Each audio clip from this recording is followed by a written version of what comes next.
very warm welcome to all of you, but especially to the delegation from Dortmund, which is headed by the Lord Mayor of Dortmund. Thank you very much for coming and welcome.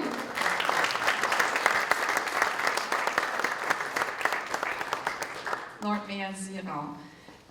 My name is Nina Lennons, and I have two hats on, invisible hats. One is that I'm the director of the German Academic Exchange Service Office for North America, the DAAD. Some of you might have heard of us.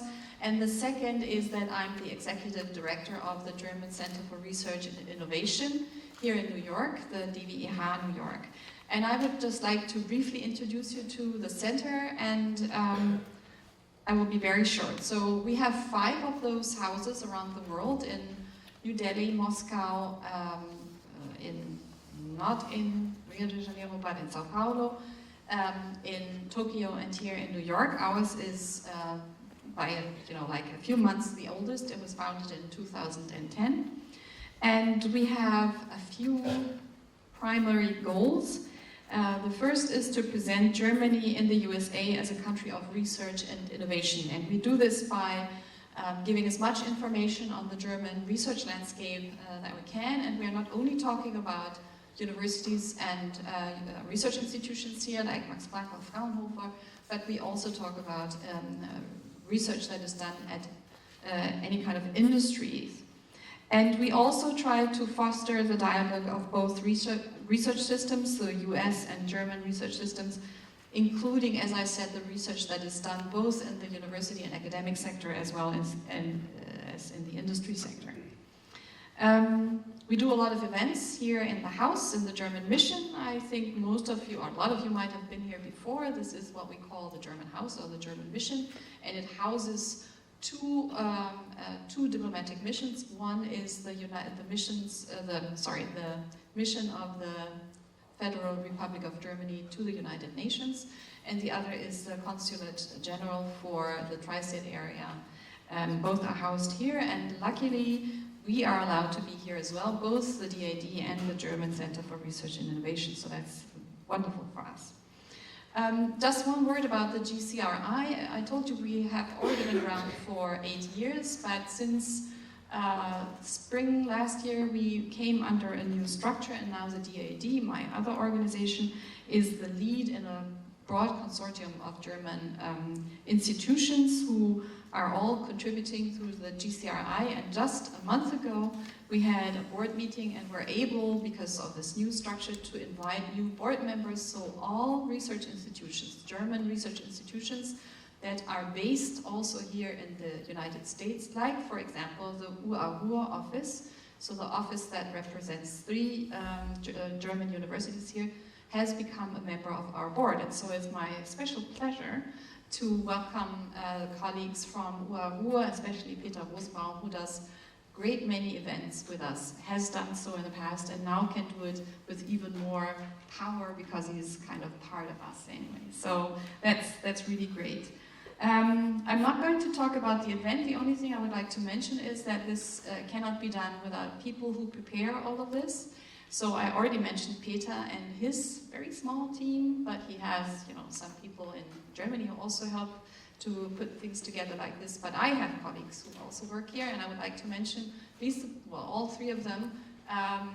2 of them are in the room. First is the program manager of the GCRI, Gerrit Rössler. So if you ever want to do something with us, Gerrit is the one to call.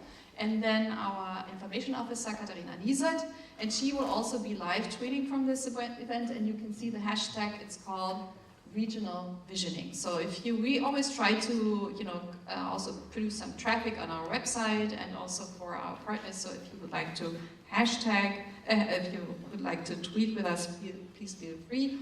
The third person you have met downstairs is Julia Jutscheda, who gave you your lovely name tag. So without further ado, thank you very much for coming. I'm looking forward to a super interesting evening. Very, very topical, I can only say, especially in a city like New York. And I hand over the baton to Peter Rosenbaum.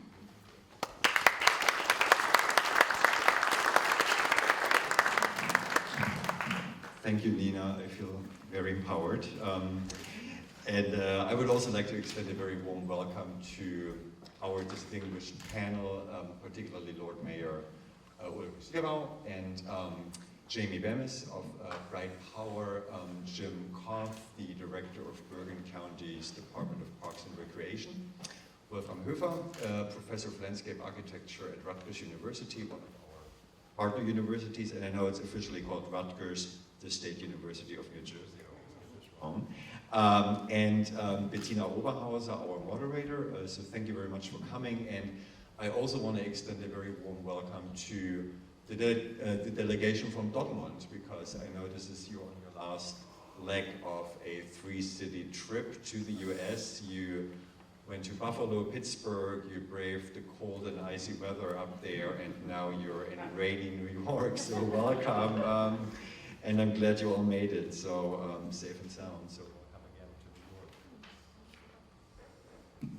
to New York. Today, in fact, Mr. Sierau and a few members of his delegation and myself, we had a couple of really interesting meetings, one of them with Ambassador Scholz, the deputy permanent representative of Germany to the United Nations, and one of the topics that came up was the 2030 Agenda for Sustainable Development. There are 17 Sustainable Development Goals. I'm not going to read all of them, but Goal 11 is making cities and human settlements inclusive, safe, resilient, and sustainable. So our panel discussion tonight is a very topical one. How do we in our communities, regions, countries, and around the world strengthen inclusive urbanization? How do we enhance the capacity for individual participation, group participation? How do we involve communities? How do we achieve an integrated human settlement planning and management? What are some best practice examples for including the public in sustainability efforts in Jersey? How does it work in Jersey?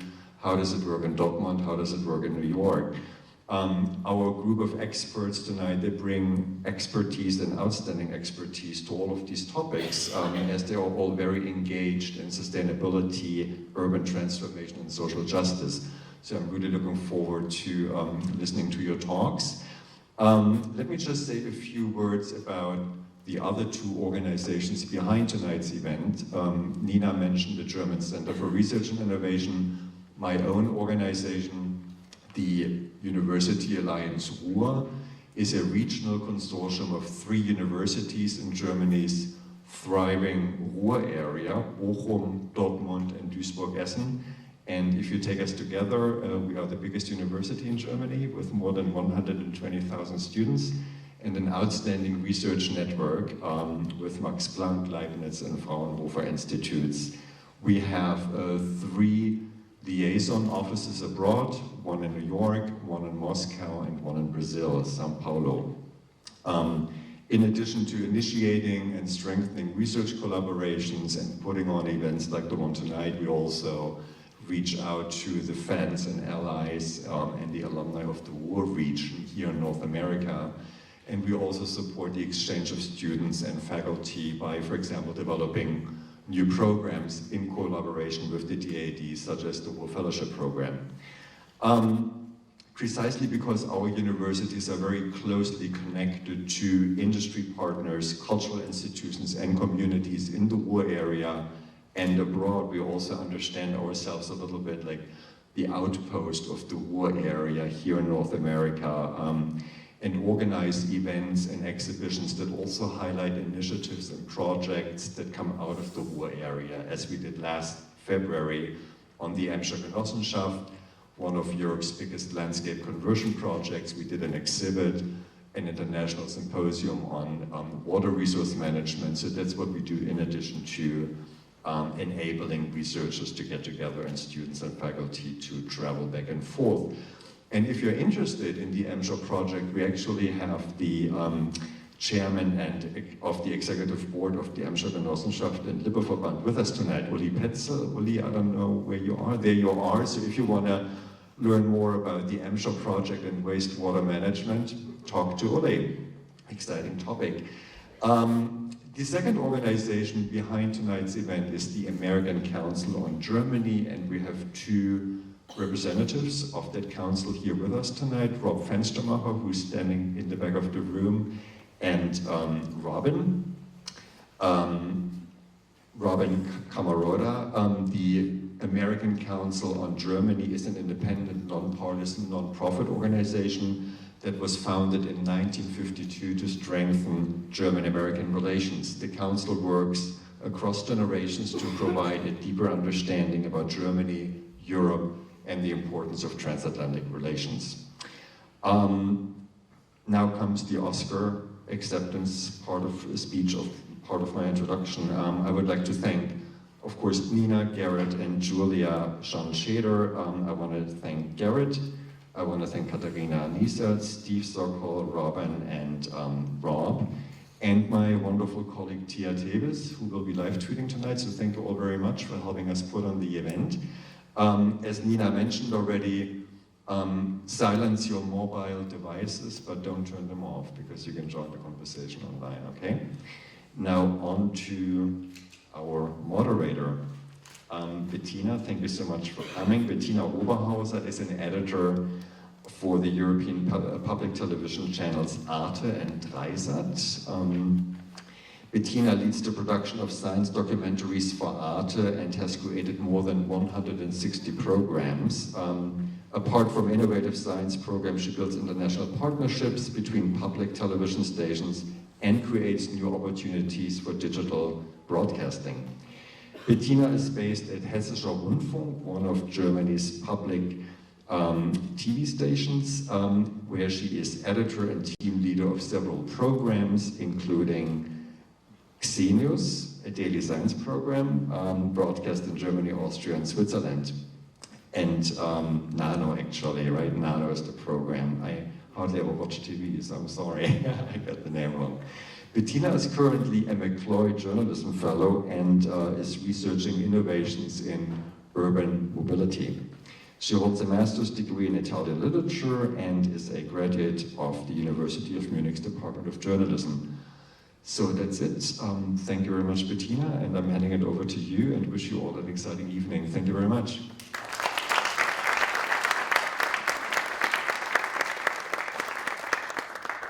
Yeah, thank you very much for the nice and vast introduction, Peter. I feel honored. Thank you all for coming. It's a pleasure to have you here for this interesting topic, and really topic which is so much up to date. With the disruption of traditional industries going on, everyone is thinking about how can we make the most of these changes. So not fear them, but make the most of them.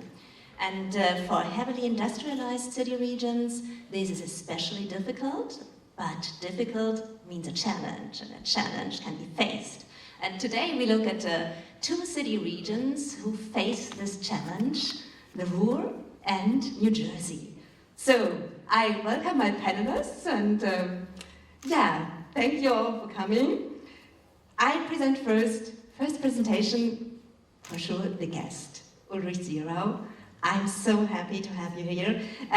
Ulrich Sierau, Peter already said it, is the mayor of the city of Dortmund. He's one of the masterminds behind Dortmund's remarkable transformation process. We are very curious to hear more about it. The former coal and steel city was awarded Germany's Most Sustainable City Award in 2014. I'm really curious how you got so far, and it has implemented long-term strategies for sustainable mobility and energy management. Personally, I'm really curious personally too, because 10 years ago, I was taping for a documentary, Bilderbuch Deutschland. I was taping there, I was standing on the Phoenix area, which was still an industrial area, no lake, nothing, and speaking with all these people, and we did a documentary about this transformation, and now for me it's 10 years after. I'm so curious, and here you go.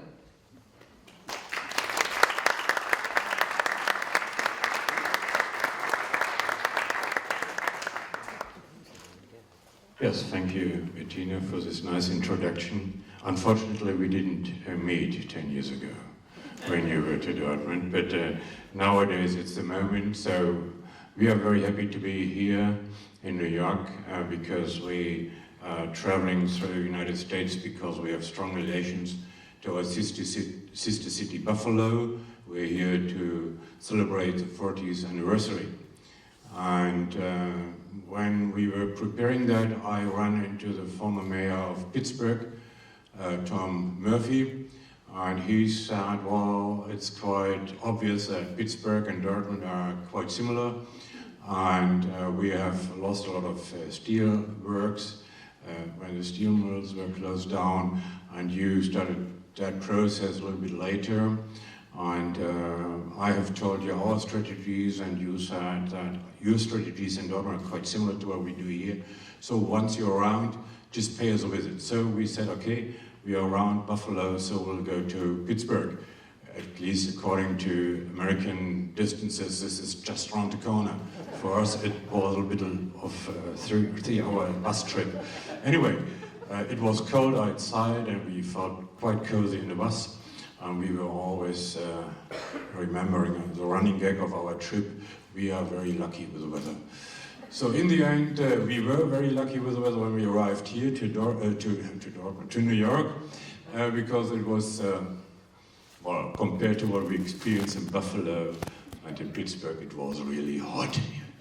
So we are here now because many people told us, well, once you're in the United States, you should go to people in New York who are interesting, and they could help you to cope with the structural change in Dortmund. So that we would give a presentation about what we have achieved so far was not part of the program. This was just the chance to come into a conversation. So I'm startled, I must say, that so many people are here this evening. Thank you for coming, and I hope you will be satisfied and not disappointed. We had a few talks today. Just before, we've been talking to one of the global managers of Cisco. He was sitting, I think it was Hawaii or was it Florida? It was, at least it was a very nice conference we had with him, but it was so engaging that we a bit lost our time, but now we're here. Well, what's been done to Dortmund? Transformation. You will give transformations on New Jersey and other places. Well, to give a presentation on Dortmund is a bit problematic and difficult because hardly anybody knows Dortmund. If you say you're from Dortmund, then somebody says, oh, Dortmund, I've heard about that. Unless you come from there, or unless you're interested in soccer, then perhaps you have heard of Borussia Dortmund.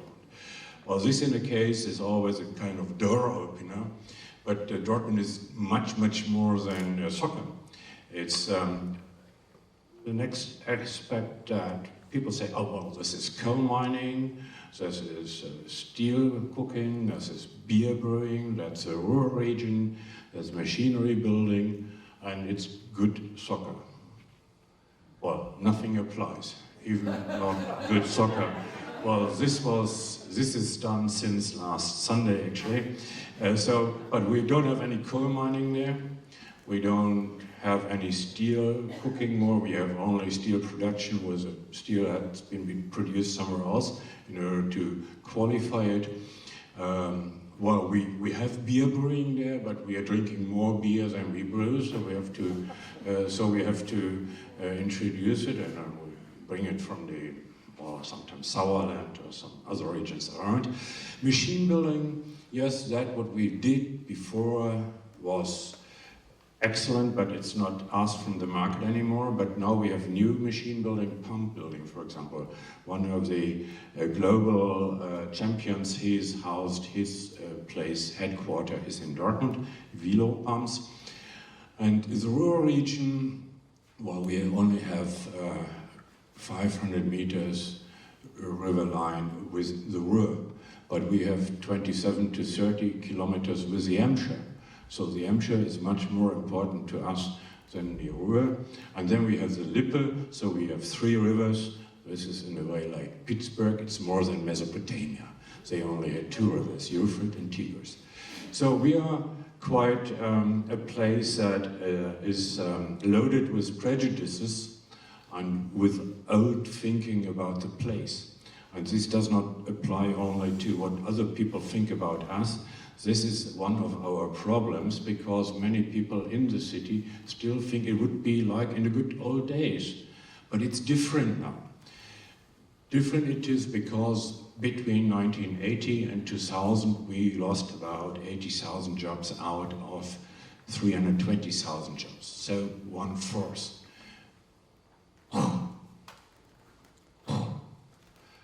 80,000 jobs, well-paid jobs, people who were proud of what they have been doing: coal mining, steel cooking, beer brewing, machine building. And this is not only an economic effect, this is a mental effect as well. Something you have done before, you are still longing because this was your identity. You were proud of it. And everybody was saying, well, you're a good guy because you're miner, steel cooker, brewer, and you had something you could believe in, and others said, well, you're a good guy. And once this is lost, you lose a lot of your identity, and you're very nostalgic about the good old times. So it's a problem for those people who are responsible to steer that place into a strong future, to make offers, to define opportunities, and to get this mental shift done. So we were quite happy because we are a place that's covered with universities in a way. We had the first one from 1892. The emperor allowed us machine building in a small fraction. But then, about 50 years ago, the nowadays Technical University was founded, and this is really an asset to not only Dortmund, it's an asset to the whole region. But this brought us into new topics. This brought in new people. For example, me, I went to Dortmund because I wanted to study spatial planning. So actually, because of this Technical University, I went to Dortmund. If I hadn't gone there, perhaps I wouldn't be the Lord Mayor nowadays. So I have to thank you to the Chancellor and all the other ones representing the Technical University nowadays. And now I'm the president of the Alumni Association of the Spatial Planners.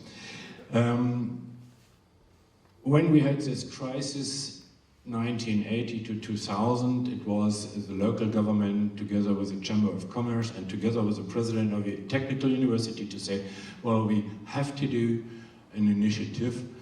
And they started to bring up a technical center. And out of this technical center, as an incubator, we finally got a technology park worth 11,000 jobs right now.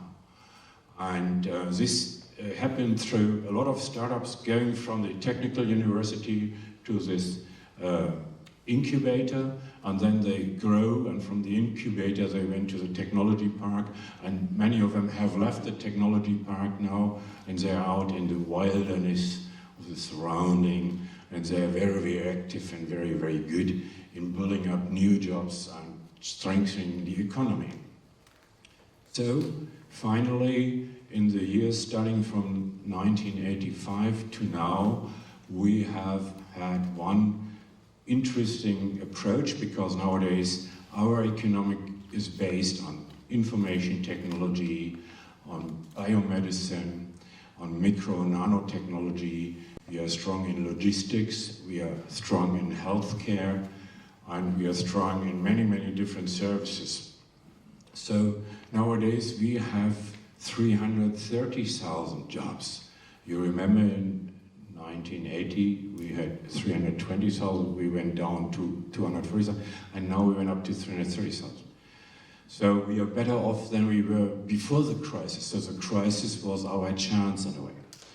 So what did we do in that time? Well, when the late ambassador of the United States to Germany was paying us a visit a couple of years ago, 18th of June 2014, he was looking at on all that and said, well, Technical University, a lot of startups, then this technology center, then this technology park, a lot of foreign money and a lot of know-how transfer.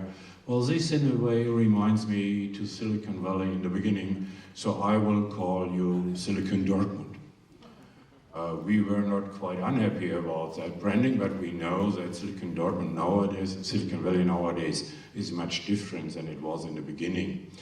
And we know that we are coming from the old economy, and that we have, I mentioned already, to organize a kind of mind shift. So it's difficult to compare Dortmund with Silicon Valley. Actually, and this is one of the lessons we learned from our trip right now, we are much, much closer to Pittsburgh, because Pittsburgh was old economy and now has this transformation process with a lot of knowledge from the universities, Carnegie Mellon University, Pitt University, and many other institutes there. So out of this trip, we think that we should cooperate perhaps more with Buffalo, Pittsburgh, New York, Boston area. Okay, we met Bill Peduto, the Lord Mayor from Pittsburgh, and it was like coming home to Pittsburgh, because when we met each other, he said hello, I said hello, and then I said why we are there, and he said, well, I signed every word you said. And then he described his strategy, and I said, well, this is our strategy actually. So we're joining forces anyway. So what we did? We could have had said, well, it's 80,000 jobs away. This is fate. We don't bother. But what we did was we brought in, I mentioned already, this new technology center, where we did many, many more things. And I personally only became a member of the municipal council, as a councillor for planning, environment and housing in 1999. And then we got a new mayor, my predecessor. And he said, well, what can we do? And he invented Dortmund Project. And he said, we're taking all the derelict plants from mining, steel cooking, breweries, those we can buy, we buy, and we are going to develop them for new jobs, housing, ecological orientation. And this is what we did. And the other spaces we could not get, we asked other people to do so, and when they wanted them, we said, okay, we have an idea, we have an orientation, and it should be you to follow that, and we promise you that you will be part of a success story, and that the money you put into that process, you will earn out in the end, and you will be a rich person, not only from the money, but from the success you have experienced. And in the meantime, we have many, many spaces. I could tell quite 2 or 3 hours, but I will focus on the one you just mentioned. It's in Phoenix, it's not Arizona, it's in Dortmund, Hörde. And this place was an old Pitman's area, and it was the area of steelworks. You will find pits, they come still from the Middle Ages, and they come from World War II. And the whole space is filled up with people digging for coal, because during World War II and the time afterwards, everybody was hungry and they were looking for heating material.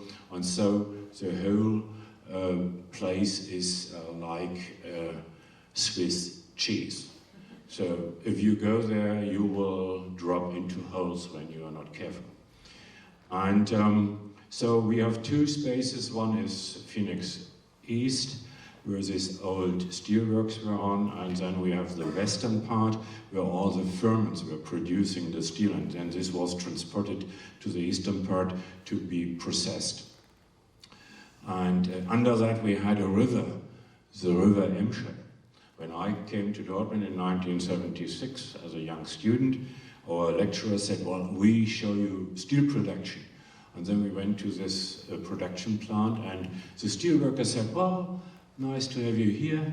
And do you know that underneath us there's a river flowing? And we said, well, they're pulling our legs because they think, well, they are just students, they're stupid, we tell them stories. But they were right. Underneath the production plant there was a river. And this was just one aspect of what industrialization does to landscapes and does to places. They use them and they destroy them as far as ecological aspects are concerned. It's not sustainable at all. So if you want to rebuild a region, you have to bring ecology again into that region, and you have to destroy the destruction. So this is what we did, because we said, okay, this place is a very old water landscape place.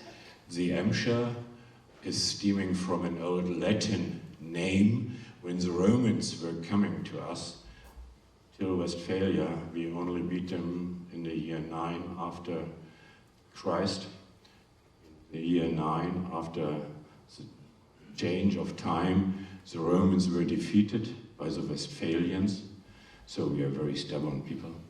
We didn't want to be Romanized, and we sent them home, and the Romans said, well, we have a river going in curves. It's many curves, ambiscala. So it's like the meander in Asia, but the meander doesn't exist anymore. But the Westphalian meander, ambiscala, the Emscher, it's still existing. And we brought it back to the sky. And we said, okay, this is one of the aspects of the reorganization of the space, urban space. And so we said, okay, once this steel mill and production plant closed down, this was on the 28th of April 2001, it's 17 years ago now, we will start to build a lake there, because in earlier times it was a water urban landscape, water as landscape. So everybody said, you're idiots. You can't do that. We have to keep that space for more production coming. And this has to stay a production place. Then others said, well, because of mining going on there, you wouldn't keep the water. The water would go till New Zealand. And you wouldn't keep it there. Even when we said, well, we have groundwater, and this was pumped away by the pump system there, and when you close down the pumps and the water will rise, nobody was very much convinced on that. Then we said, well, okay, we will do it on the level that the local authority is doing it. The local parliament decided to do so because there was no private investment. We had a big discussion that this should be a project that should be followed by a private investor.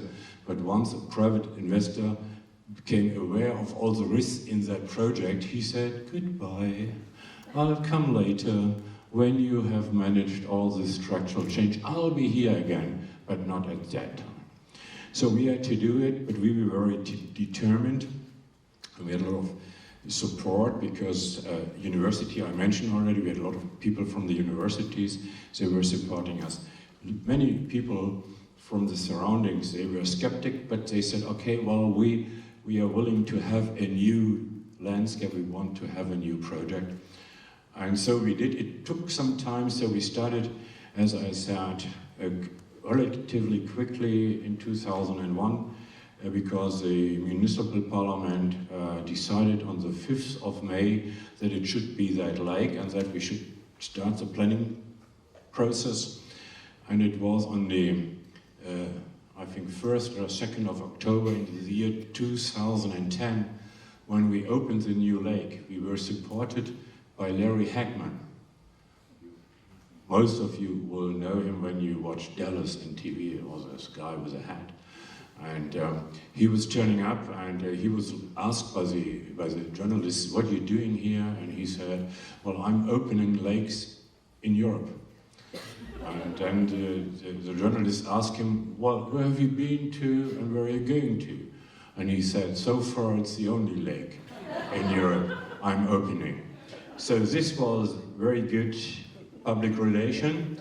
And nowadays it's the lake, and it's many, many housings around to the north side and the south side, and we have many, many, many new jobs of new enterprises, of startups who came to that place because they said, we are very active globally, we have to pay high wages to our workers, but we have to offer them a good place to work. So it's like working in a park in a way. And so this is part of the overall success story. All our other planning we are not doing it on a green table, in a green back room.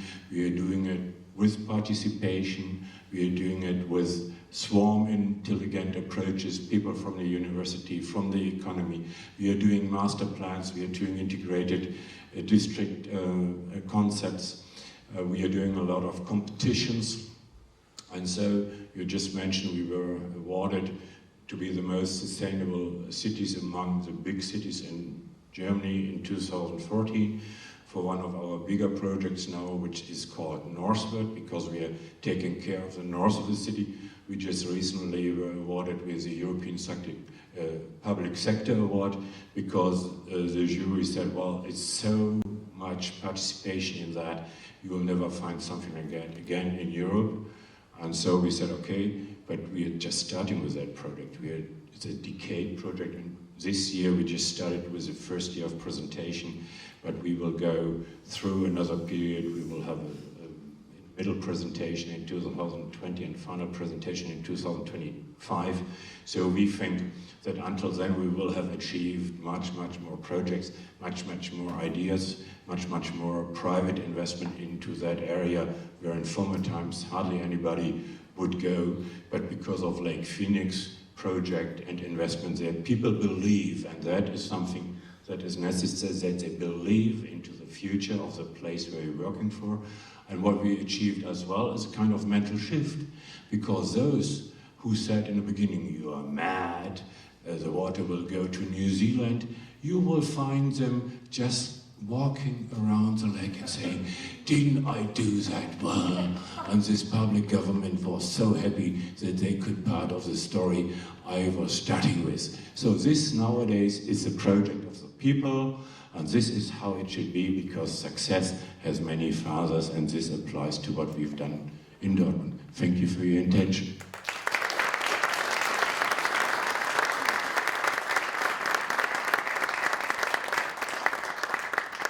Thank you so much. Yes, and it's a great stop and a great point to give over to Jamie Bemis. It's all about the people. By the way, I don't know from what city regions you are here in the public, in the audience. Who's from Dortmund?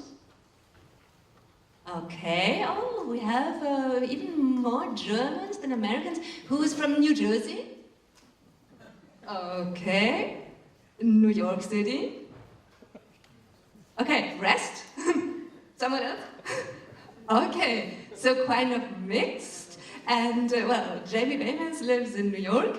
She works, her mission is to make affordable housing more sustainable. And she, like me, she is a McCloy Fellow, and well, like I'm here in the United States for research on mobility, she was in Germany for research on Energiewende. And I'm very curious what you found out and how you get the people, how you can get people involved for sustainable housing, for sustainable energy. Here you go.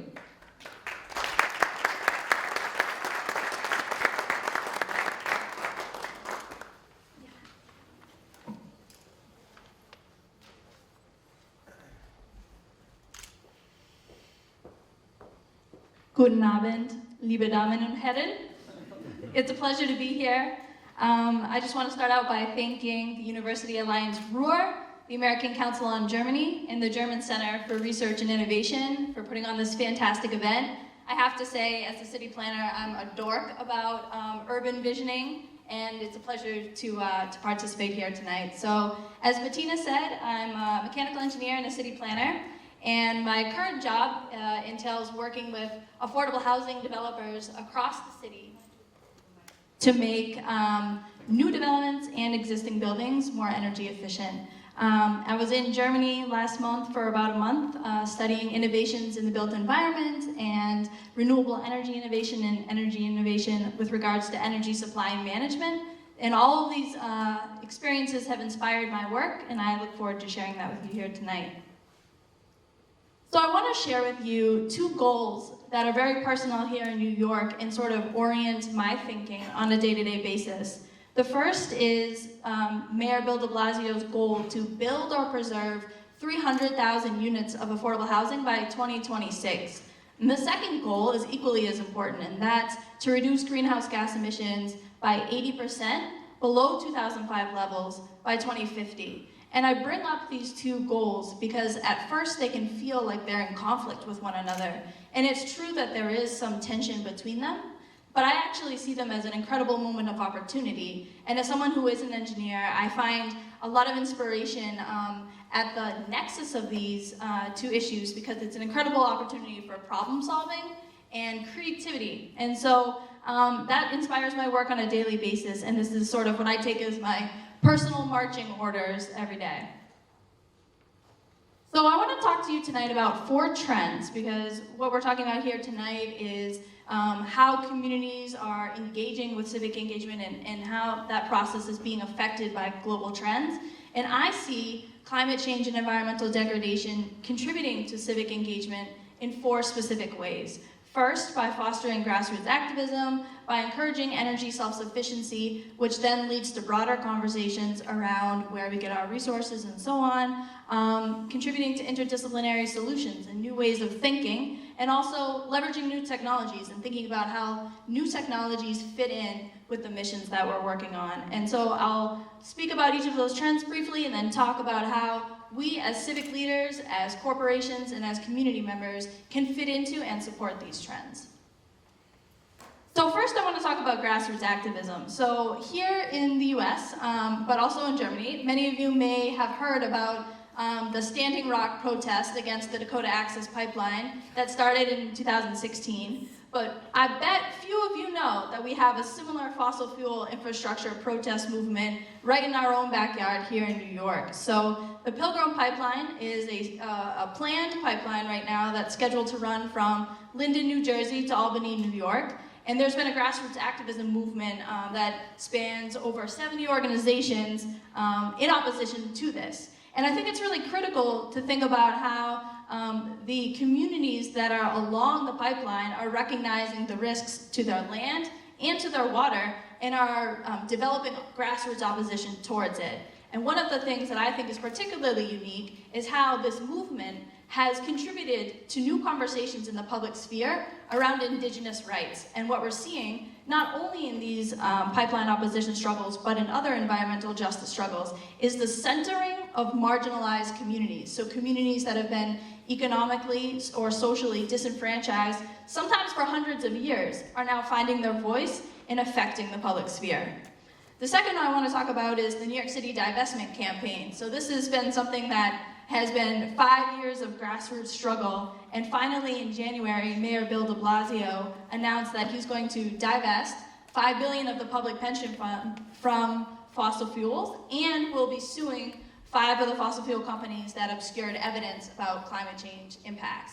And this again is an example of how the tension between bottom-up activism and top-down legislation and how that interacts.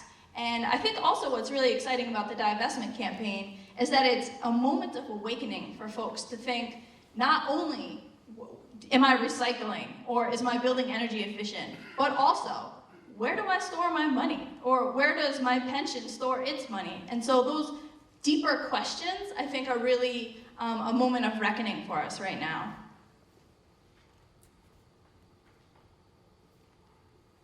So next I want to talk about self-sufficient power. So climate change, of course, is a global phenomenon, but the effects of climate change are often very local. So here in New York, it was only 5 years ago this past fall in September that Hurricane Sandy swept through the city and left millions without power. So I'm from Boston originally, and both in Boston and here in New York, the risks of sea level rise and storm surges are very real. And that's affecting public policy, and it's affecting the way people think about their own vulnerability. So we had folks in the Far Rockaways who were without power for weeks. And so there's been now a shift towards having self-sufficient power. And we're seeing a lot of innovations in this front. The first is with solar co-ops. So here in New York City, there are obviously some homeowners, but above and beyond, the city is composed of multifamily buildings. And in the past, there were some difficulties in having solar power on your roof and have it credited directly to your electric bill. But now that's possible. And so we're seeing solar co-ops pop up around the city. And this is great for instances where multifamily buildings are prevalent. And I think with this new legislation, we're going to start seeing solar on so many more roofs. And it's really inspiring because, again, while this is a very tangible, practical, technological thing, it also is starting the conversation around where we get our resources and sourcing. The second thing I want to talk about is something that my own company developed called the Resilient Power Hub. And basically it's a small power plant that's made for multifamily buildings, and it has 3 parts. The first is rooftop solar, the second is battery storage to store the solar, and the third is cogeneration. And the cool thing about it is that if there's a power outage, you can still have heat and electricity.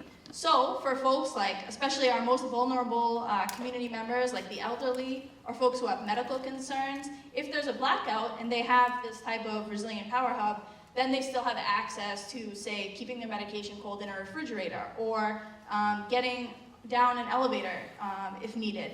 So I like to see how the very real experiences we have here in New York are affecting the way we innovate and are changing the conversation. All right, next I'll talk about interdisciplinary solutions. So again, I started my career as an engineer, and then I shifted into city planning. One of the things I love about city planning is that it's very interdisciplinary, but it's also something I've seen over the past 10 years really change in the industry. One of my favorite things is called triple bottom line ideas. You can call it people, planet, profit. It's kind of the same thing. The point is that whatever false walls there were between the folks that thought a financial solution couldn't be a good social justice solution, couldn't be a good ecological solution, those barriers are breaking down. And so now we're seeing more and more that folks realize with enough creativity and enough collaboration, you're able to develop solutions that are good for the environment, good for your bottom line, and good for social justice causes. So that's something that orients my work on a day-to-day basis, and I wanted to share one example here from New York City. The Sustainable South Bronx. The South Bronx is one of what we call an environmental justice community. They suffer from poor air quality as compared to other parts of the city due to a lot of the industry in the area, among other pollution concerns. And so the Sustainable South Bronx was founded in 2001 as a grassroots response to this. People said, you know, we're gonna clean up our neighborhood, we're gonna make this a better place. And so they built an organization that now does green jobs training, and they paint roofs white in order to minimize heat island effects.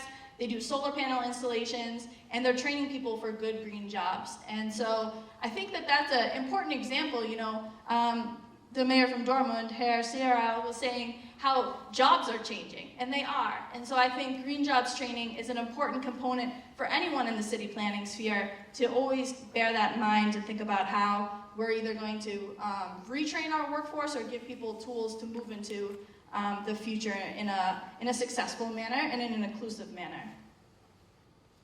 And then the last trend I want to talk about is leveraging new technologies. So a lot of the challenges that we face, they're new, but they're not that new. I mean, we've known about climate change for a while, but what we see is technology changing so rapidly, and all of a sudden we have tools at our disposal that we didn't have before. So I want to share 2 examples about how this is playing out in my field. The first is called the Brooklyn Microgrid. So this is really cool, and many of you may actually know of it already.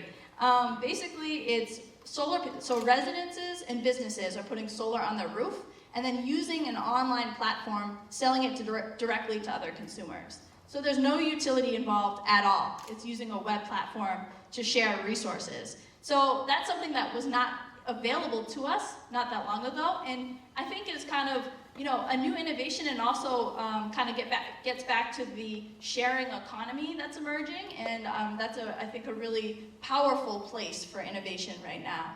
The second thing I want to talk about is called VADR. It stands for Value of Distributed Energy Resources. You don't need to remember that, but the point is that here in New York, we're doing utility rates for renewable energy production that are based on both time of day and geographic location. And the reason that that's starting to happen is because as renewable energy production starts to become a larger and larger portion of the electric grid, you need to balance the grid more effectively. So now we're able to incentivize people for producing power when it's a time of the day where demand is also high.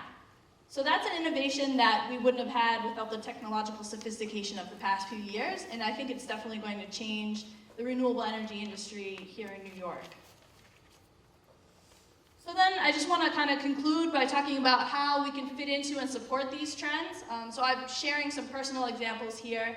Grassroots activism, I think, as someone who has technical skills and who works for a company that is subject matter experts, one of the things that we do is share our knowledge and make our resources and tools available to folks who don't always have those. So engaging with grassroots activism and sharing knowledge and information. Then with regards to the trend of energy self-sufficiency, engaging with that and contributing to that dialogue and that trend, and we contributed a technological solution. Next, with interdisciplinary solutions, I see this as the only path forward in terms of triple bottom line frameworks, but also just exploring new ways to solve problems, I think is a huge opportunity of the moment. And then finally, leveraging new technologies. So one of the things that we do at my company is real-time energy management. So we're able to tell a building owner or a building operator how their building is performing in real time. So you don't have to wait till the end of the month till you get your utility bill before you know if you have a water leak. So in conclusion, I just want to reiterate that I think today the challenges that we face are incredibly immense, but I also see so much hope in the many wonderful things that are happening around us. And just in terms of discussion topics, I think that one of the things that I really would like to see is those of us who work in this field create spaces for the exchange of ideas, both physical and virtual, and how can we come together more often and more effectively to share and to grow together. And then contribute tools and resources to existing areas of innovation. I'm inspired by how many things are happening, and I think what we need to do is give them the nutrients they need to keep growing and flourishing, and then finally scale up pilot projects. So if the Brooklyn microgrid, where is that going to go next, and what can we do to take it to the next level? And that's all I have for you tonight. Thank you very much.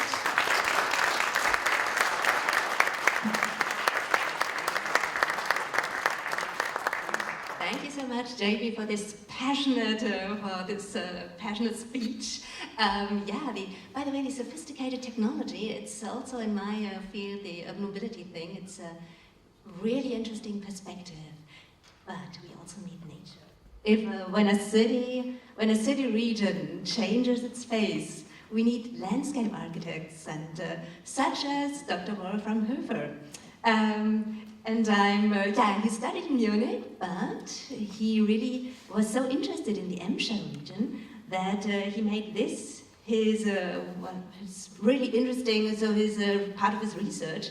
And now he's in New Jersey at Rutgers University, and he has the perfect transatlantic perspective. And now you can tell us how Dortmund is different from New Jersey, and I'm so looking forward to it. Thank you so much. What a pleasure. And I have to admit, when you talk about nature, you usually don't think about New Jersey, actually. Our nature is very specific. My interest, and you're right, my interest in post-industrial landscape started when I was a student, and I did actually my diploma thesis about the Eber Emscher Park. This is how I got to know that region, and sometimes an academic sticks with the topic for more than 25 years, and that's me. My interest in these regions and transition actually brought me here to Rutgers, to New Jersey, and I'm super delighted to be part of today's conversation, and for that, I would actually like to make those 3 points. First, I would like to introduce New Jersey to our guests and friends from Dortmund, because I'm sure when you think you're flying to New York, most of you are actually flying into New Jersey without knowing it. Like when you fly to Newark, right? Then that is New Jersey. And comparing the polycentric region with our bipolar state, and I mean actually that term. Second, I want to make a couple of comments on the ongoing transformation process, that can only work with successful community engagement. And I can tell you the Pilgrim Pipeline is something where the community engagement is challenged in a way where sometimes these topics can actually totally overblow a process. And that is where this becomes, where the whole grassroots activity and the community engagement process that is guided by government or is trying to do good government, they are sometimes not on the same page. And for somebody who believes in ecology and informing and supporting the grassroots organizations of the environmental community, we are challenged on this note. I just want to see Beth nodding. Like Dr. Beth Rabbit, my co-director in the Center of Urban Environment Sustainability, and we together work together with environmental groups in New Jersey trying to support good government. And we do that, that's my third point, touch about how an academic institution like Rutgers can be a moderator for that transformation process. And I would actually be curious how the rural universities are thinking about having an active engagement in communities. And that would be a nice conversation to have in the future. But first, let me get you across the Hudson to New Jersey. We are a bipolar state, and in actually two ways. First, we are between the poles of New York and Philadelphia. Actually, we are the one where the train runs through.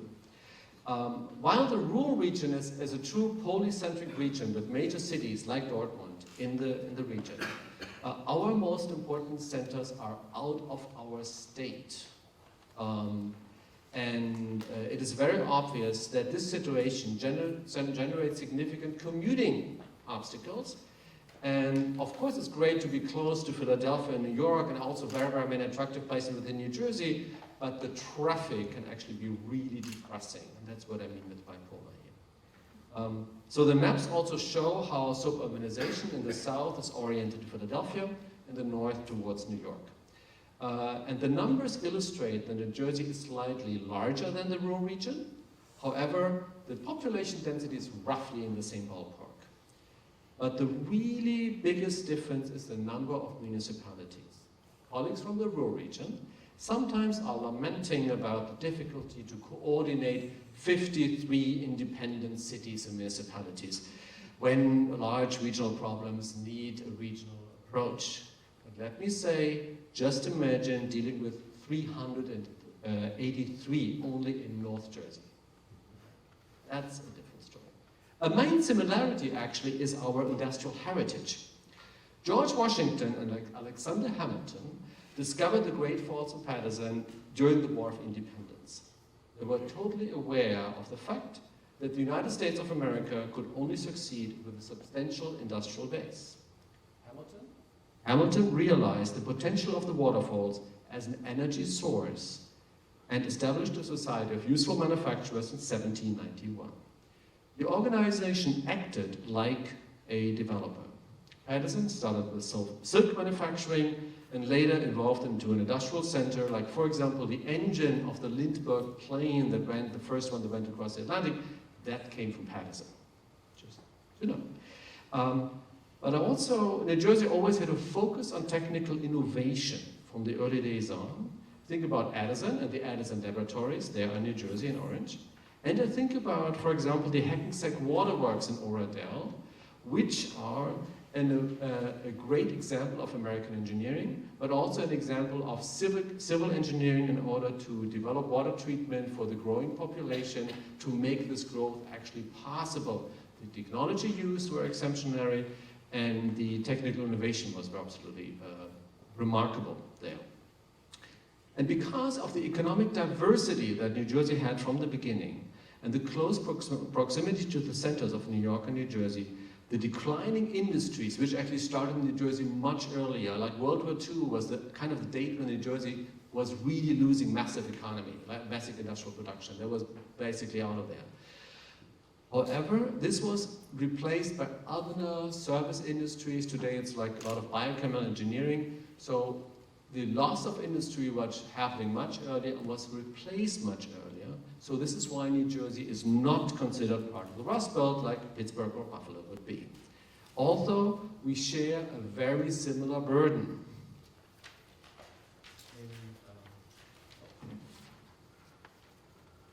It It is very hard to find a piece of land for development that is not contaminated. While the Ruhr region has a significant disparity from north to south, and they kind of say there's one freeway is kind of the equator between the rich people and the poor people, New Jersey is still suffering from the consequences of the white flight into the suburbs. We had the racial issues of the 1960s and 70s were a big trouble for our city centers. New York recovered from that. Newark didn't. So we're still under that impact. Urban centers like Camden or Newark have still substantial poverty issues with all the urban problems that go along with it. And economic and ethnic differences lead to a highly diverse population. And this brings to my second point. How can community engagement happen that is absolutely essential for successful regional transformation in a very fragmented society? For New Jersey, diversity has tradition. New York and New Jersey are essentially, like historically, the gateway for newcomers on the East Coast. Peoples like to hang out with like-minded people. However, the New Jersey state law from 1878 made it possible that property owners who controlled at least 10% of the taxable real estate in a township could make their own. Just split and make my own town. If you have enough people who get together who want to do that. That sounds great if there are people you don't get along with. Just gather with your friends and do your own little thing. However, that caused numerous problems, certainly when you think about home rule. New Jersey is a home rule state, meaning that important questions like zoning, but also, can you open your stores on a Sunday? Like, if you get to Bergen County, you're surprised that stores actually close on Sundays. It happened to me, the IKEA in Bergen County is closed on a Sunday. They have the right to do that. In the same way, can you buy alcohol in the town? That is a local ordinance that can decide. So imagine the power that a town has. Maybe some mayors might be desirable, but for regional planning, that's a disaster. And it is linked to a strong tradition, certainly in New Jersey, to make your own voice heard. And the tradition of voicing individual opinions is actually today we see that, certainly when we do a lot of community engagement, we see that as much more turning into self-selected segregation. We tend to stick with folks with whom we share similar ideas, like-minded people. People watch their own partisan news channels, and even the forum of the internet is becoming much more an echo chamber. Politicians, forgive me for saying that, tend to like that because this supports a strong supportive vote base. If everybody's on the same page, you can really count on their voices. They vote as you like. But in this whole situation, parks are the place, and I'm taking the New York picture here. Parks are different. Public parks are the only place but the true public realm, where people from different walks of life actually mingle and interact. This is where we still get together. This makes public open spaces even more important for a just and stable society. And celebrating that diversity needs to be a part of any park planning and designing process. However, when I talk with students about community engagement, we actually did this, hi to my students over there, we did this at our seminar today, discuss community engagement, and sometimes you guys are under the illusion that the needs of a given community can be summarized under one design idea, but guess what? That's really different. The reality is rarely the case. Rather, we find diverging interests often linked to socioeconomic diversity. And community meetings can turn into very lively discussions. The author of the most recent published book, Design of Democracy, one of the editors is actually a colleague of mine in my department, Laura Lawson, celebrated this diversity in the introduction. Democratic designers do not consider conflict a dirty word, but rather a time-honored means to honorable ends. It's great. And we believe in it, but not all politicians do. Because it's difficult to find this, it's difficult to handle disagreement in a public realm, and critical voices might reflect badly on leadership, and this might weaken the voter base. However, in controversial situations, a neutral moderator can be very helpful. And that brings me to my third and final point, the academic institution as a moderator. And this may be a component that is different from the rural universities. On both sides of the Atlantic, we share the commitment to excellent research and creating new knowledge. And by the way, I want to point out that Rutgers is much older. We are a colonial college from 1766. I'm not proud of it. But I'm actually not so sure how much the rural universities actually engage with local communities. However, that's an important component for American land-grant colleges for whom the engagement with community is such an important point. On the center, however, many of those colleges focus on rural areas. Our Center of Urban Environmental Sustainability has a much bigger focus on the urban and suburban areas, and we want to bring the discussion of community engagement into the urban and suburban areas and the whole land-grant college into those ideas. So our approach is to be experts without interest. And as an academic institution, Rutgers Center of Urban Environmental Sustainability is not considered a local player in the conversation, but a neutral entity without conflict or vested interest. In New Jersey, we are blessed with large engineering firms and planning firms that are sometimes actually under the suspicion of not being always having the interest of the people in their heart. And that they may be a little bit too close to some decision makers. And that is a thing about an academic institution that can play the role of a neutral point. And the second important component is that we validate the NGOs, the non-government organizations. Sometimes early conversations with individual stakeholders are relevant, and to identify conflicts. For example, the pipeline conflict in what my colleague Jim Koff is going to talk about a little bit later about in the Bergen County Parks Master Planning, we tiptoed around that and really tried to avoid that, because it's a different conflict and could jeopardize a process. And building trust is in this context the most difficult, but also the most important component. At a number of community meetings, I heard several times that people would just like on the way out, they would say, "Do you really believe that what I'm saying is counting?" And making the people believe and actually prove it is a challenge. Believe me, this is the city, we are the city of Jane Jacobs here. So we have, New York has experienced, and this region has experienced all disappointments with community engagement. And just building something trustworthy in the long run is a challenge for us, but also for all the administrative people involved. And on our webpage, we will invite you very much to enjoy and to have a look at our community participation pools and the process we do. And on that note, I would like to hand back and hand over to Jim Kaufman. Thank you.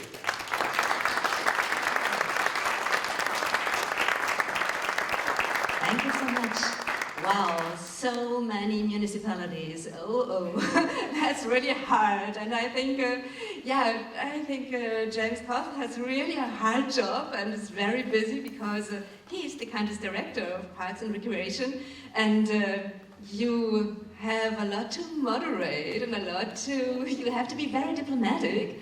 So, just a question to all of you first. When we said here it's about building trust and about social conflicts, and we talked about the increasing gap between the rich and the poor. What do you think? Is the trust into the institutions, is it rising? Then please put your hand up. Or is it falling down? What would you say? More trust in institution right now? What's your observation in your city region?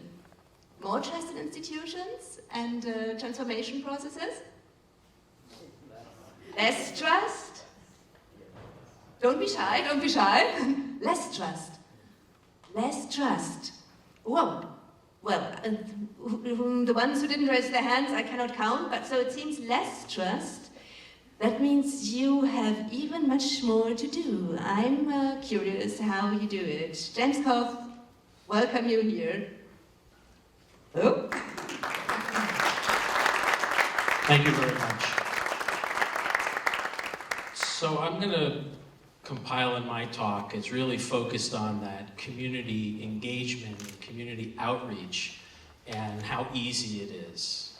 If it were easy, it would have been done 70 years ago when the park system was founded in Bergen County on the backside of World War II. Thank you, Wolf. I was trying to take the clicker with him. So I'm going to give you a brief overview of the Bergen County Park System. It's unique and interesting in the fact that this is a regional initiative that takes vision on the part of our elected leaders to have the courage to go ahead and do this in a state that has such, I'll call it secular home rule about what you can do in municipality A versus municipality B. And I think I can speak to this well because I will talk about the Waterworks project, a post-industrial project Wolfram mentioned briefly. It happens to exist in the town in which I was born and reside. And I was also president of the town council there for 6 years, where I had the opinion of I was going to determine what happened within our borders of 2.7 square miles, such a big community and 8,000 residents. However, in the flip side, in this role, I see how short-sighted that view really was when you need to look at how our communities continue to develop and how our urban centers are sprawling outward. Bergen County sometimes can be referred to as the sixth borough of New York City. It generally is, in some degree, a bedroom community where most folks commute into New York City for work and commute back out. And what I learned growing in Bergen County and not really knowing very much about the park system, it was really this hidden gem that the voters, through public referendum, established in 1947 to build this network of green open spaces as development expanded on the backside of World War II. And for a number of years, they were extremely successful and had great progress in that it operated as a commission, a semi-autonomous entity with the sole focus to develop, manage, and operate the park system. In the late 70s, early 80s, that changed when our form of government changed in Bergen County to have a county executive, which would be equivalent to the mayor of a municipality, but for 70 municipalities in Bergen County. That has had pluses, it's had minuses. When I walked into this role in 2015, I came off of a project that I worked on for 13 years, which was Hudson River Park on the west side of Manhattan from 59th Street to the Battery. I started in a design and construction group, and I headed park operations for 10 years. So I really looked at what we did there, and I said, how can we bring some of this to Bergen County? Because the dynamic's changing. We don't have any connectivity. We don't have a lot of trails. You look at other counties in the United States, like Mecklenburg County in North Carolina, that has a phenomenal network of trails. Even though they're not large green spaces like Central Park, there's connectivity, and that's important, and that applies. You'll see that at the end of my slides. But the Bergen County Park System is about 9,000 plus acres. It has 36 parks, a nationally accredited zoo, 6 golf courses, 2 equestrian centers, an environmental center, and 9 historic sites.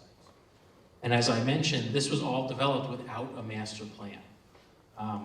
And what happens when you don't have a master plan that's adopted as a rule of law is that the system becomes flexible. Well, Mrs. Anderson in this town thinks that we should have pickleball courts. Okay, well, you know, I'm running for re-election and I built some pickleball courts. Great. So what happens though is that you have disparity in terms of available open space. And to touch on a term that Wolfram introduced me to, that we really don't have any pristine land in Jersey, it's Jersey pristine, which is basically post-industrial or reclaimed or adaptively reused spaces. Well, Bergen County is the most populous county in New Jersey, has just under 1 million residents, 70 municipalities, and when I started this, I said, well, we really need a plan. I'm a landscape architect, I'm walking into this. I need something that guides us, sets a blueprint, because this is bigger than me. It's bigger than my boss, the county executive. This is about future development within Bergen County and infrastructure to support growing development. So we talk about trust in government. Sometimes there is, more times than not, unfortunately, there isn't. because there's a thought or a perception that there's an ulterior motive, or the motive's not pure, or it's targeted towards a favored area or a favored cause, and a lot of that's really not true. Some of that perception was because we lacked a formal plan. So in order to ensure that trust was there and not take a gamble on it, we engaged CUES at Rutgers with Wolfram and Beth, who had worked on an earlier charrette and public engagement of the Hackensack Waterworks site, which has sat idle for 30 years and is the ire of the community. I don't have Facebook, but I have to listen to my wife tell me about how irate people in our town are about what's happening at the waterworks. Well, stay tuned. So it was really important to bring the credibility to the table of CUES as an academic institution to moderate the discussion, because the most critical component of our process really wasn't the planning. I mean, these things with professionals. We did studios with students. We saw really bright and great innovative thoughts. Community engagement was the most important part of this process from my perspective. And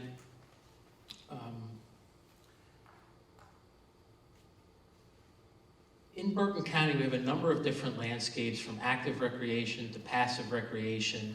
And there's different needs and there's different desires. And you can see quickly here in this slide, from 1861 through 2012, in the figure ground analysis, the black represents developed spaces. There's not a lot of undeveloped spaces left. We also have a disparity of open spaces. Wolfram talked about a specific road that was this dividing line or the equator. We have that. It's called Route 4. There's more densely developed areas which are starving for open space and need it the most. And we have areas that have multi-acre lot development for single-family residential McMansions that we have half of the park system within. So one of the things this plan tries to do is to seek some balance and some direction. And comparing the development diagram on the left to the existing parks on the right,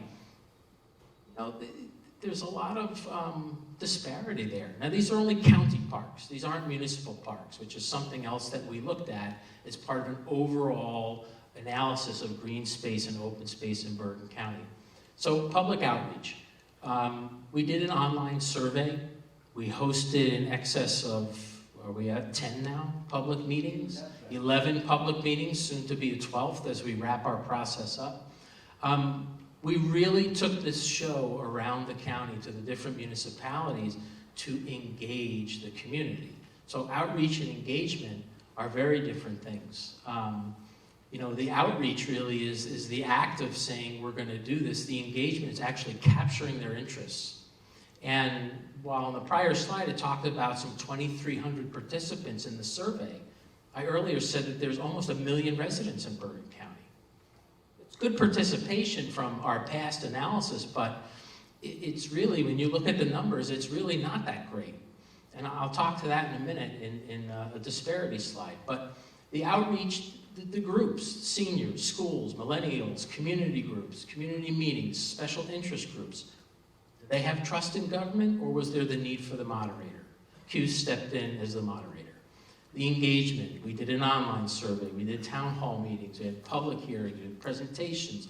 We used social media, conventional media, project newsletters, and a website communication portal in an effort to obtain trust.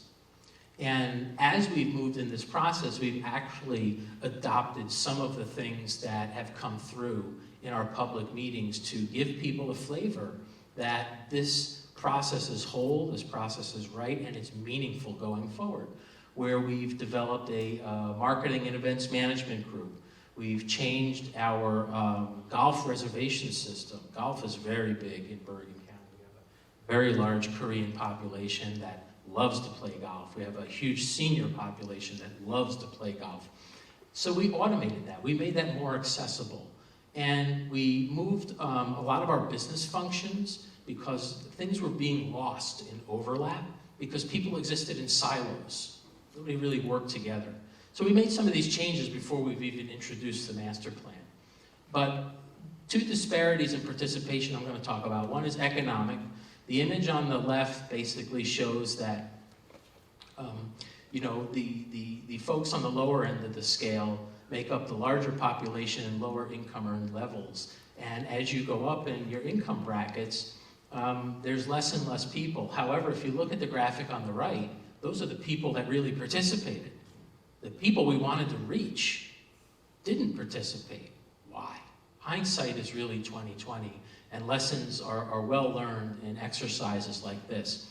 But when you look at this in the disparity of age participation, almost a quarter of the population of Bergen County is under the age of 18. That's huge. Zero participation. If I had to do this again, I thought maybe we would go out and engage kids and do a workshop and hear what they had to say. We heard from the 1%ers who had a special interest, or had the time, or had the flexibility, or the means to come out and advocate for their cause.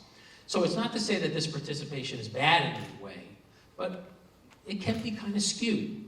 We heard from people that really had interests that they wanted to be seen.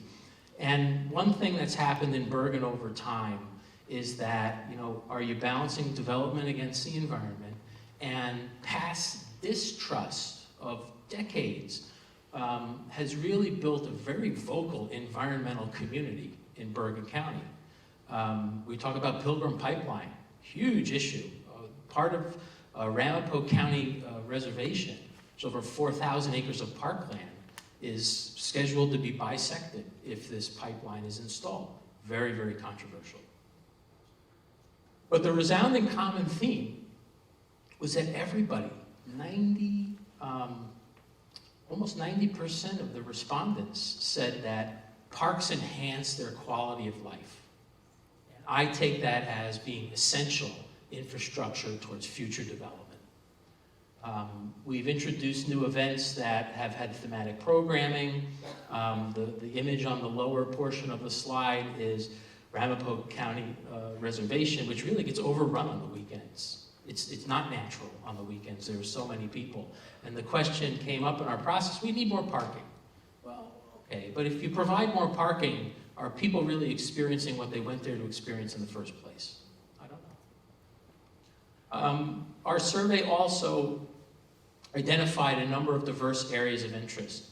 But as you can see by some of the arrows highlighting categories on the left, walking, nature walk, hiking, dog walking, bicycling, these are really things that the seniors that came out to the meeting or the 1%ers said were important to them.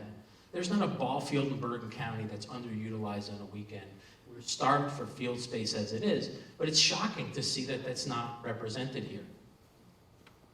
So when you think about all these interests and all these needs, do they turn out to be conflicting interests or user conflicts? This is a pet peeve of mine where we have this vocabulary of signage that's like offensive. It's like when you drive on the turnpike and they have the sign that has all the rules for the use of the turnpike in .2 print, and it's expected that you read that as you whiz past it at 85 miles an hour. So this is ironic and comical in a way, but part of this process is to figure out how to improve this. So one of the things we said was we need to define areas within our parks and what's the emphasis of that park. How does it make a meaningful contribution to Bergen County's open space network? Well, we came up with 4: social and cultural parks, golf, which is a large part, 1,600 acres of our system, nature parks, and neighborhood parks, which are smaller and could be more commonly construed as a municipal park. Typically, parks in Bergen County were constructed at the county level because no one municipality had the means to do it, or it spanned multiple jurisdictions of multiple towns. Then we came into our park typologies, and this is a diagram on the right that shows existing parklands, which the hatched lines are saying, hey, there's missed opportunity here. Some of these things exist, but they're not managed in a cohesive way. So as the county parks department, it's really up to us to have leadership and vision to go try and put these things together, even though they're not all part of the same family. But the typologies that we came up with were anchor parks, These are much larger parks that have a destination such as the zoo, such as our Overpeck Park, which is our largest urban park and is built on top of a landfill. But is there anything there that talks about urban reclamation or what happened in a landfill like is done with New York City at Freshkills? Absolutely not. Why? I don't know. I think somebody just didn't think about it. And those are the types of things we need to improve upon. Linear parks, which really follow stream corridors, abandoned rail corridors, these are important for connectivity purposes. Linear parks also, one of the reasons that they selected certain tracts of land when they started to develop the system was for flood control. And with the rains we had on Monday, we had some flooding and the waterworks went underwater again. But a lot of times when you don't have the flood, this is usable green space. It's not fit for housing stock and other things. So this is another thing that we looked at. And then our local parks, which really complement municipal open spaces. And of course our golf, which helps us through the revenue we generate, substantiate the cost of running the park system. So 2 maps were developed. One was a park emphasis map, which talked about all of the different park areas existing and proposed, and which of those categories that they fit within. I apologize that this is too small to see, but you can get a flavor for the comprehensive document that was put together as a result of the community outreach. Secondly was the action plan. What should be done here? What could be done here? What is a design team who's going to do a master plan for a specific park going to use as guidance? Valuable guidance that was obtained as part of our community outreach. Some people don't even understand what a master plan is. We have people where we have to sell some of our own colleagues on the fact that this is not a one-stop shop that says that trash can goes right there in this park. This is at 30,000 feet. And I think one of the things that people need to understand is the purpose of the document and how it can help future development and lay a foundation and a blueprint. And lastly, I want to end on all of these boxes and these lines that pull all these things together. While it looks confusing and crazy, it was actually, in my opinion, one of the most interesting documents that came out in the master plan. All of the groups that we have a connection with, and that we've either opened or reopened channels of communication to be able to network with these folks, to get feedback, to understand what their needs are, and to serve them. Because that's what our role in government is, to serve our constituents and to have the courage and the vision to be able to provide the infrastructure that makes our communities what we are. And on that note, I'm going to end there because I know I've cut into the potential start of the reception, which everybody, I'm sure, is dying to get to. Thank you. Thank you so much. And thank you so much for this picture here. I think that's the best picture to make clear that transforming a city region is a very complex process that needs passionate actors and lots of cooperation. I have many questions. I'm sure you have them too. Luckily, we have time during the reception, and I'm sure there will be great conversations. Before we go to the reception, just one very quick question to all of the panelists, and please just answer with just one sentence. I want to make a short outlook with you into 10 years from now. I can tell you for my research project that maybe we will come here by robo-taxi. Imagine that we meet in 10 years and the same topic. And what do you think? What will have changed? The major change 10 years from now? I know it's hard. Well, this is as far as New York is concerned, I suppose. No, in Dortmund. 10 years from now, well, it is, for me personally, I'm really impressed what happened to Dortmund since I was there 10 years ago. Yeah, okay. And standing where now there's a lake and speaking with the people who lost their identity and lost their job, and now there are jobs. I know this is hard. 10 years from now, the major change that you would like to tell us. Yeah, but you said one sentence. Yes, I said agree. Well, I'm happy about that, actually. Otherwise, it would be a very long scenario. Well, we happy at that time in 10 years. And you should all visit us. Thank you so much.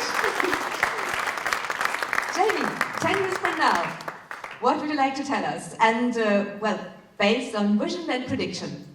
Yeah, I think 10 years from now we'll see solar panels on every roof in New York City, or maybe not every roof, but most roofs. And for me, that will be a really visible indicator of some of the other changes that will be happening as well. But that's a beautiful vision I hope to see. Thank you. Wolfram? Well, 10 years from now, I think we have a comprehensive environmental planning in New Jersey. And we will also have landscape architects as a guidance profession when developing actually public parks, which is not the case. 10 years from now, James? So I think that in 10 years, if this plan can generate the grassroots efforts to understand green infrastructure and how that helps economic development and support quality of life, that if a lot of these forward-thinking initiatives in this document can start to come to fruition, we've done a fantastic job. Thank you so much. Looking so forward to see you in 10 years or earlier. Have a wonderful reception. It was so great having you here. Thank you, Bettina. Thank you, all of our speakers. And 2 minutes from now, the reception. So please join us downstairs. Okay, thank you very much for coming.